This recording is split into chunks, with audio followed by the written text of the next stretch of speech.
সম্মানিত ভিউয়ার্স, এটা হলো নেত্রকোনা খালিয়াজুড়ি উপজেলা রোয়াইল বিল বলে। এটা বলে যে রোয়াইল বিল। আর এটা হলো হাওরের রাস্তা। সকালবেলা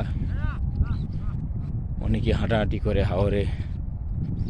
কৃষকরা ধান আবাদ করতেছে, ধান চারা রোপণ করতেছে। আর এটা হলো বিল, অনেক বড় একটি বিল, রোয়াইল বিল। এটা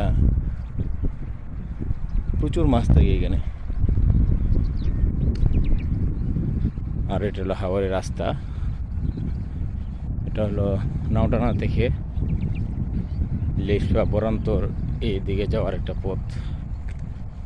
অনেক সুন্দর একটি রাস্তা। রাখালরা গরু করতেছে।